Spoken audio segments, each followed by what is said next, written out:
Hola, yo soy Pau Galindo, aquí está Sabrina haciendo ruido y esta es otra reseña de un libro, una historia.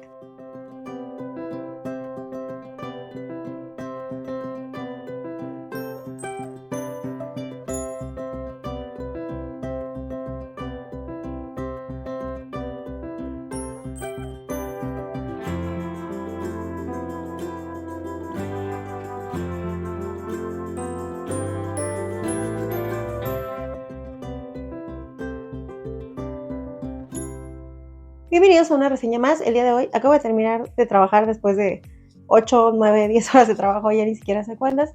Y acabo de terminar también el libro del que voy a platicar con ustedes el día de hoy, que fue un libro que me pedí hace poquito, siendo muy honestas, porque estaba en un precio muy económico y encima con descuento en Amazon, y estaba como buscando qué libros completar. Este se pareció. Yo ya lo había visto en una recomendación de alguna serie de libros en el canal de Alberto Villarreal, y desde entonces me llamaba mucho la atención, pero no lo había comprado, ni siquiera lo había visto en librerías. Lo encontré en línea, decidí comprarlo y al empezar a leerlo me encantó el estilo de la autora, la forma en la que escribe, como muy divertida, muy coloquial, y por eso se los quise traer reseñado. Y como les dije al inicio del podcast, Sabrina está aquí abajo. Yo, mientras estaba trabajando, sí, pues, como mamá convenía en el trabajo, pues la tengo que andar cuidando, aquí la tengo, etcétera. Yo trabajo con niños, entonces los niños la conocen y demás. Y ya casi cuando íbamos a terminar, en lo que yo me puse a comer algo, ella se acostó y se quedó súper dormida, me dejó hacer la reseña, ni siquiera me pidió comida, todo muy tranquilo. Nada más me vengo para acá, me estaba dando nada más como una retocadita para poder prender la cámara y empezó a jugar. Entonces, pues no puedo evitar esa situación. Si usted escucha ruidos, Sabrina está aquí abajo, usted ignórela. Cerrado el paréntesis de Sabrina, regresamos a que este es un libro que se me hizo muy divertida la forma en la que está narrada. De eso les platico ahorita porque les quiero leer un poquito, ya que creo que es la forma en la que se los puedo reseñar. Y estoy hablando de Funderelele de Laura García Arroyo. Laura García Arroyo nació en Madrid, España en 1975 y se naturalizó como mexicana en 2007. Estudió la licenciatura de Traducción e Interpretación en la Universidad Pontificia Comillas en Madrid y posteriormente estudió la rama de Letras, pues obtuvo una beca para una estancia en la Aix-Marseille Université de Francia y otra para asistir al Instituto Italiano de Cultura en la Toscana, Italia. Es una lexicógrafa, traductora, editora, correctora de estilo, escritora, periodista y promotora cultural. Ha trabajado en el ámbito editorial en Estados Unidos, Francia, Inglaterra, Italia y México. Fue redactora de diccionarios de francés, inglés, latín y de sinónimos sintónimos. Trabajó en ediciones SM en España y después, al mudarse a México, trabajó como directora del Departamento de Lexicografía de Ediciones SM. Ha realizado varios proyectos en televisión cultural, así como en diferentes revistas y programas de radio. A la fecha, ha publicado 2 libros, uno en 2015 y otro en 2018. En este episodio del podcast platicaremos de su último libro, una obra que recopila una serie de palabras particulares del idioma español, de las cuales seguramente desconocemos su significado, pero la autora las describe acompañadas de una anécdota particular. Esta obra se titula Funderelele. Las palabras son lo que comunican y la historia que cuentan. Ahora bien, cada palabra tiene varias historias. Una, la que está en el diccionario, otra como parte del idioma y otra como parte de la vida de quien las usa. Y quizá esta última sea la más interesante. ¿Cómo empezamos a usar una palabra? ¿Por qué elegimos esa y no otra para nuestro vocabulario? Las respuestas nunca son sencillas. Este libro se centra en algunas de ellas. No es un compendio de palabras domingueras, sino de breves ensayos donde la autora comparte pequeños textos que giran en torno a palabras poco frecuentes. Por ejemplo, Funderelele. Este es el libro del que vamos a platicar el día de hoy. Se publica en 2018 bajo el sello de Destino, que es parte de Editorial Planeta. Es un libro súper cortito y como muy compacto. Tiene nada más 151 páginas y en este caso tiene algo muy particular porque tiene una forma de edición que la hace como muy fácil leerlo y muy entretenido, y también algo de los que les voy a platicar ahorita es que se puede leer como sea. Por un lado tiene como ilustraciones y palabras de las cuales vamos a ir conociendo, y por el otro lado viene el ensayo con la pequeña historia. Este libro como tal es del género ensayo. Les voy a platicar un poquito de los costos. Como les decía al inicio, yo lo compré súper accesible en Amazon. A la fecha de grabación de este podcast se encuentra en 128 pesos mexicanos. Sin embargo, yo todavía, lo que les contaba todavía en otros episodios pasados, aproveché esas promociones que de repente saca Amazon de que si compras 2 libros te hacen el 25%, una cosa por el estilo, y no le estoy haciendo comercial a Amazon, quisiera yo, pero bueno, sí les recomiendo que, pues si ustedes son como yo que les gusta ir armando su biblioteca, pues se pongan a cazar ofertas donde puedan. En este caso, yo he encontrado esas promociones en Amazon. Este libro estaba dentro de ese montón de libros que podías escoger 2 y te hacían el 25%, entonces de esos 128 me terminó saliendo muchísimo más barato. Sin embargo, en otras librerías, así como el Morado con Amarillo, la encontré en 200 pesos mexicanos cerrado, y en su edición digital lo encontré en 119 pesos, pero Incluso a mí me salió en esta edición muchísimo más barato porque, como les digo, aproveché como una oferta. También lo encuentran disponible en audiolibro, en Audioteca, en Storytel y en algunas otras plataformas o páginas para libros. La calificación en Goodreads es 4.2, yo le puse un 4 y yo lo recomendaría para unos 13 o 14 años en adelante, y de ahí, por favor, que todas las personas los lean porque cualquier persona, mínimo una de estas palabras, sí se la llega a aprender. La forma en la que les voy a platicar del libro, porque pues no es una historia como tal que tenga como un inicio, un clímax, un final, etcétera, sino que es como si estuviéramos leyendo un diccionario, pero que nos está platicando en vez de definiciones, ensayos, y que lo está haciendo de forma divertida. Así que para armar mi reseña decidí hacer otro tipo de proceso mental y se los quiero compartir. Resulta que en el mundo y a la fecha y en crecimiento hay aproximadamente 7.9 billones de personas distribuidas por todo el planeta en muchísimos países, asentamientos y espacios, y cada una de esas personas están agrupadas en diferentes culturas y en diferentes contextos. Es así que dentro del planeta Tierra se dice que existen aproximadamente unas 7.000 lenguas o dialectos. Sin embargo, solamente 28 de estas 7.000 lenguas o dialectos son las que tienen como el mayor número de hablantes, mientras que la mayoría se encuentra como en peligro de extinción porque pues no se van transmitiendo y no se van dando a conocer, y por lo tanto a lo mejor nuevas generaciones de alguna cultura ya no usan propiamente su lengua madre, sino alguna nueva mezcla o adaptación, y pues se van perdiendo y se van olvidando por el paso de la historia. Yo, Paola, soy de México y resulta que México es uno de los 10 países que tienen mayor riqueza lingüística. Por ejemplo, nosotros tenemos 68 lenguas indígenas distribuidas entre las diferentes comunidades del país, o 364 si se cuentan por ahí algunas variaciones, y también tenemos 2 lenguajes de señas. Sin embargo, yo, por mi contexto, por cómo crecí, por mi cultura, por lo que me tocó vivir, yo hablo propiamente español. La historia del español se remonta a la península ibérica allá entre el 500 y el 800 después de Cristo, y esta primera versión de lo que sería el español o el castellano no solamente tenía como raíces del latín vulgar, sino que tenía por ahí unos vocablos griegos, germánicos y celtas. Obviamente el idioma español, así como todos los idiomas, se han ido transformando con el paso de los tiempos, agregando palabras, haciendo algunos cambios, etcétera, dependiendo pues de las circunstancias culturales que esté atravesando. Sin embargo, a la fecha, la Real Academia Española dice que el idioma español tiene en promedio unas 100.000 palabras, que pueden parecer muchísimas, pero si nos ponemos a pensar, por ejemplo, el idioma coreano tiene 1.1 millones de palabras registradas, y nosotros, nuestro idioma, a pesar de que es muy rico, solamente tenemos alrededor de 100.000. De este promedio de 100.000 palabras que pudiesen formar nuestra lengua, una persona promedio entre 35 o 40 años, algo por el estilo, puede llegar a conocer un promedio de 20.000 palabras activas y unas 40.000 palabras pasivas a lo largo de todos sus años de vida, de lo que lleva vivido hasta el momento. Sin embargo, bueno, se puede considerar que tiene una media, o que se ha visto involucrado, chocado, o que le ha tocado conocer o leer, etcétera, un promedio de 30.000 palabras. Pero de todas esas palabras con las que nos llegamos a topar a lo largo de nuestra vida, una persona promedio únicamente utiliza en su día unas 300 palabras más o menos, 500 si tienes acá un lenguaje muy refinado, pero no más de eso. Lo que quiere decir que el 99.9% de las palabras que existen en el idioma español quedan sin usarse, y por lo tanto es así que después incluso hasta se van olvidando con el paso del tiempo.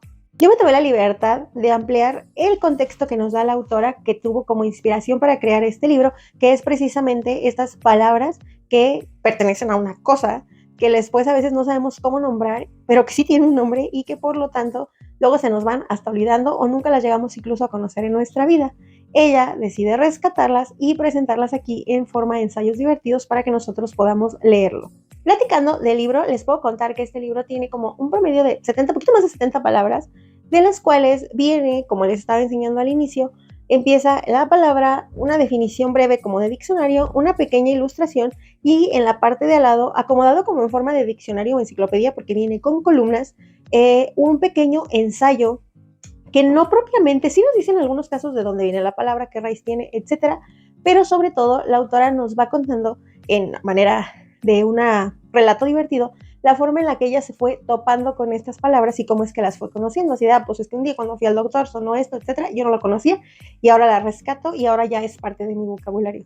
Creo que eso lo hace muy enriquecedor porque de todas las palabras que venían ahí, yo la verdad, sinceramente, quizás solo conocía unas 5 que yo genuinamente ya sabía que eran, y todas las demás no tenía ni idea la verdad, nunca, yo creo que me voy a volver a acordar cómo se llaman, voy a decir, sí, esta cosa que viene aquí, venía en un libro, ahí me dijeron cómo se llamaba, pero no me acuerdo, y en otras ya no se me van a olvidar porque su significado lo pude relacionar con algo y se me hizo como muy divertido, o tenía como algún tipo de simbolismo que me permitió pues apropiarme de esa palabra. Algo muy interesante de la forma en la que también está construido el libro es que en realidad vienen acomodados en orden alfabético pero inverso, y nosotros como lectores podemos no necesariamente leerlo en orden, sino si quieres hoy aprender una palabra, pues abres y pues la que te toque quizás es la que puedes repasar, lo puedes leer en orden, lo puedes leer al revés, etcétera. En mi caso, y como no quería que se me olvidaran, pero sí se me olvidaron algunas de las palabras, yo lo empecé a leer en orden y por día intentaba leer unas 3 o 4 palabras y como que hasta las repetía y a veces la grababa yo tal, como para intentar grabármela cuando me interesaba. No lo conseguí exitosamente en muchos casos porque algunas palabras están como muy raras y pues para yo poder hacer esa asociación necesito, pues sí, o sea, fijarme o que la pueda utilizar en el día a día, etcétera. Entonces, se me hacía interesante, sí, yo siento que si lo hubiera leído de corrido, sí se hubiera podido porque está muy breve, pero pues no me hubiera servido de nada porque quizás no me hubiera aprendido las palabras o no hubiera intentado memorizarlas de la misma manera. En la parte de atrás, claro que viene el índice por si necesitan regresar algunas palabras, y en las primeras páginas es una a modo de introducción de la autora en la que nos cuenta pues cuál es la fascinación de ella por la lengua. Ya escucharon su biografía en el inicio, ella tiene bastante relación, estudió muchas cuestiones al respecto y además ella habla de una bonita anécdota que también viene relacionada con una palabra que significa miedo irracional a los temblores, el cual no me acuerdo cuál es la palabra, y ella nos está platicando al inicio que estaba escribiendo este libro en septiembre del 2017, cuando en la Ciudad de México se vino uno de los temblores que suelen suceder en esa época del año, pero esta vez fue de una magnitud un poquito más grande. Ella se asustó muchísimo, tuvo que bajar, etcétera. El punto es que su edificio quedó destruido y cuando le pidieron a ella que nada más cuando ya había pasado el temblor, que subiera como por algunas de sus cosas, como para rescatarlas, ella llega a su escritorio, porque antes del temblor estaba escribiendo, y logra rescatar algunas de las palabras que ya tenía como trabajadas, y esas palabras pues forman parte de este libro que ella después pudo publicar. Esta anécdota, como les digo, está al inicio en la introducción y se retoca un poquito más cuando habla del significado de esta palabra y nos detalla de una forma amigable cómo fue para ella este quizás shock o cambio de cuando ella vivía en España y después se vino acá y ella sabía que temblaba, nunca le había tocado, la primera vez para ella fue una novedad y después poco a poco pues aumentó esta sensación de oh my god, va a temblar, ¿qué va a pasar? Por lo que ella pues ya había vivido. De las palabras que vienen aquí les quiero platicar 2 o 3 de las que fueron mis favoritas o que además me hicieron como gracia o novedad o sí me pude aprender para que ustedes conozcan cómo es que viene estructurado el libro. La palabra que le da título al libro, que de hecho viene señalado dentro de la portada, es funderelele. Funderelele es esta madre con la que ustedes agarran la nieve para vaciarle esta cosita como cónica, como cucharita especial para vaciar la nieve, la cual, claro que yo no sabía que se llamaba así. Para mí era la cuchara de la nieve o el cosito ese de la nieve y resulta que ya sabemos que se llama funderelele. Ella nos cuenta, nos da la descripción, nos pone aquí la nieve, de hecho que viene aquí en la portada, y nos cuenta una pequeña anécdota. Todas las palabras tienen un pequeño como párrafo a modo de introducción y luego ya viene como la historia o el mini ensayo que ella nos cuenta de cómo la conoció. En este caso, en esta primera parte, ella nos dice que funderelele es una palabra que es de sus favoritas y que a ella le gustan mucho ese tipo de palabras que como que se bailan en la boca, que como que bailan con la lengua, que tienes que hacer como una combinación extraña al pronunciarle, que por lo tanto pues da una pronunciación particular, y este es el caso de esta palabra. Ella dice que no se acuerda cómo es que dio con ella, no se acuerda cómo es que la conoció, y ya que un día llega como con un heladero, ella le comenta así de, oiga, ¿usted sabe cómo se llama esa? Ella le dice que no, ella le comenta la palabra y ella espera que con eso pues a partir de ahí más personas sigan conociendo. Y yo estoy segura que todos los que hayamos leído este libro de Laura ya vamos a saber que es funderelele y cada que podamos sacar el dato curioso cuando estemos sirviendo nieve, así de, oye, ¿tú sabías que esta cuchara se llama así? Y eso también creo que es como parte de lo cool del libro, porque de repente no sé si les pasa, que luego estás platicando con alguien y de la nada viene así como el dato random a tu cabeza y dices, ay, oye, ¿no sabías que es total? A mí me gusta mucho que la gente me comparta cosas así y pues cuando yo puedo hacer una aportación también, me encanta. Obviamente muchos voy a decir así de, oye, ese cosito yo sabía que tenía un nombre cuando lo leí y no me acuerdo, pero en el caso, por ejemplo, de la cuchara para la nieve, a toda la persona que se me atraviese cuando haya la oportunidad, se lo voy a comentar. Usted disculpe si Sabrina está haciendo mucho ruido, la neta anda súper intensa, ya la regañé, le vale. Usted disculpe. Les voy a platicar cuál fue mi palabra favorita y les voy a leer un poquito para que vean cómo es el estilo de escritura de esta autora. Y mi palabra favorita tiene que ver con el nombre de mi mejor amigo, porque resulta que es una palabra que yo ni siquiera sabía que existía, que está asociada directamente al nombre, y cuando llegué a esa parte del libro, me acuerdo que ya era muy noche, le tomé foto y dije, mañana se lo tengo que mandar. Efectivamente estoy hablando de El Guapo, que uno de sus nombres tiene que ver con esto, no le voy a dar todos sus nombres, pero si ya lo han stalkeado o lo llegan a stalkear, pues hasta está en sus usuarios de Instagram. Y la palabra de la que les estoy hablando es samuelear, que es tratar de ver furtivamente o con disimulo un hombre en las partes sexuales o muslos de una mujer. O sea, esa vista que le da un hombre a una mujer como cuando le está viendo y trae chiquifalda o lo que yo sea, eso sería samuelear. Les voy a leer un poquito porque sí está un poquito largo, nada más les voy a leer una parte para que vean cómo está estructurado. Si te llamas Samuel de antemano, te ofrezco una disculpa, no lo tomes personal. Entenderé si no quieres seguir leyendo, aunque quizás lo hagas por curiosidad, porque de eso se trata, de curiosidad. La de todos los seres humanos seducidos por el sexo contrario, por el sexo. Y ese interés da lugar incluso a palabras para definirlo. Esta se basa en la mirada masculina al cuerpo femenino, la que hizo inmortal a cierto Samuel, convertido en emblema de cualquier persona, en cualquier lugar, de cualquier época. Pero así son las etimologías populares nacidas del boca a boca, de las imprecisiones, de la falta de registro y de la costumbre urbana, la leyenda. Porque Samuel podía haberse llamado de otra forma, pero este aldeano fue el que bautizó una práctica que ejercía con regularidad y que le hizo famoso en su pueblo. Quizás su descaro lo delató, pero lo hizo ganarse un lugar directo en el diccionario. Esta sería como la reflexión, y luego ya ella nos cuenta un poquito de cómo es que dio con esta palabra y ya termina como explicando, pues en algunos casos, como les decía, la raíz o el origen, o por qué sí está en el diccionario, o cómo se usa, o que a lo mejor ya está casi en desuso, etc. Y claro que por supuesto que desde luego la tenía que poner en el podcast porque pues hacía referencia al nombre de mi mejor amigo y dije, pero claro que yo voy a hablar de Fonderelele y claro que yo voy a mencionar que existe una palabra en honor a tu nombre. Y antes de leerles algún otro pedacito de alguna otra palabra que también me haya gustado, les voy a decir algunas de las palabras que pueden encontrar, esperando no equivocarme con la pronunciación. Por ejemplo, tremofobia, esa era la palabra que les decía que tenía que ver con el miedo a los temblores. O sea, ya cuando la veo ya puedo hacer el match, pero de momento no me iba a acordar. Ok, algunas otras, por ejemplo, socias, rapacejo, pareidolia, núbil, luquete, gulusmear, giste, diástema, cascarria, calipedia, bazucar, amplexo, portañuela, etc. Y les leí yo creo que las que más fácil podía pronunciar, porque hay algunas que dices, o sea, ¿cómo? Pero está muy divertido porque, como les decía, son algunas palabras que quizás en algunos casos sí pueden incluir como a su vocabulario, y si no, pues mínimo a ella. El dato cultural se quedó ahí arrumbado entre las neuronas de su cabeza, como el meme que les decía en el episodio pasado de Amnesia, y está interesante al menos saber que nuestro lenguaje es tan rico y que prácticamente existen palabras para nombrar casi cualquier cosa, que no les conocemos otra cosa, pero todo lo que podemos ver probablemente tiene una palabra, y seguro la mitad de ellas no las conocemos todavía. Por último, y porque evidentemente no les puedo decir mayor cosa salvo que me ponga a leer todo el diccionario respecto a este libro, les voy a platicar de otra de mis palabras que yo no conocía, se me hizo muy curioso cómo la conoció la autora, y una de ellas de mis favoritas fue petricor, que es como el olor de cuando la lluvia cae sobre tierra seca, ese olor que se desprende se llama petricor y que tiene que ver con unas bacterias y no sé qué, se me hizo como muy interesante. Pero una que me dio bastante curiosidad es la palabra de crencha, que resulta que es la raya que divide como al cabello en dos partes. O sea, cuando haces esto y te lo partes así, y porque te vas a peinar, esto sería la crencha. Obviamente yo no sabía. Les voy a leer un poquito de la introducción de la autora. Podría haber sido el hecho de que empecé a separarme de los textos para poder enfocarlos y leerlos. Podría haber sido cuando ya no ocupen esos pantalones talla 28 que siempre me compraba, o incluso cuando noté que me costaba recuperarme de una noche de fiesta. Pero no, el paso del tiempo me explotó en el momento menos esperado. Uno sabe que se está haciendo mayor cuando tus sobrinos empiezan a enseñarte a hacer cosas. Y no hablo de cómo instalar aplicaciones en el celular. No, hablo de cosas sencillas, simples y cotidianas. En el caso de Natalia, fue ni más ni menos que hacerme trenzas en el cabello. Y ya, me quedé aquí y luego sigue todo el texto. Resulta que un día vio a su sobrina que traía como unas trenzas muy pro y ella dice, no, pues yo al chile yo no me sé hacer ese tipo de peinados. Entonces le dice, oye, enséñame.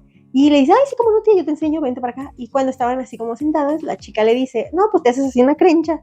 Y la tía, o sea, ¿cómo? Que ojo, la tía tiene experiencia porque pues tiene toda esta formación en lingüística y demás, en conocer nuevas palabras y expanderlas y demás.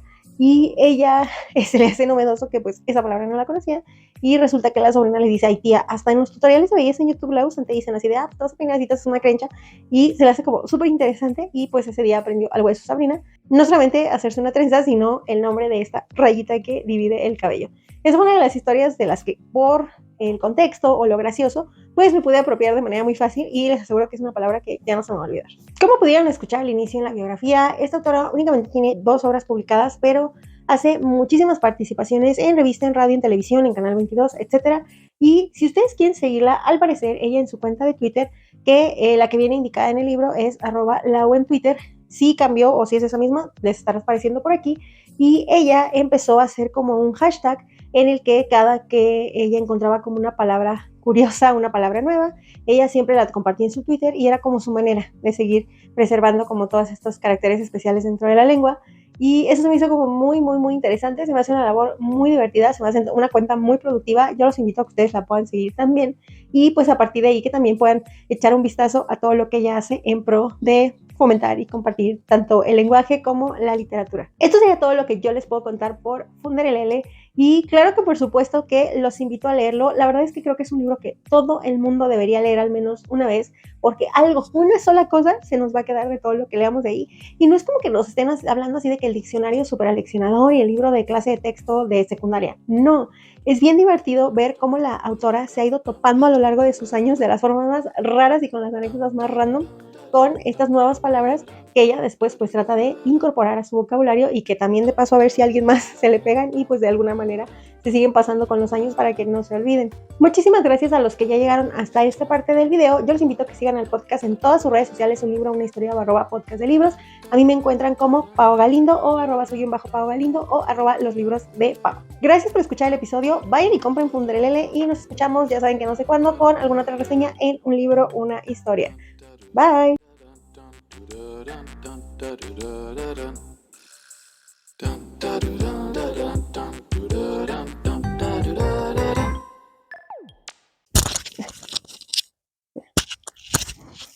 Mami, ese es mi micrófono. A ver, vas a dejar que a la gente. No. Mami, micrófono no. Porque quieres morder el micrófono.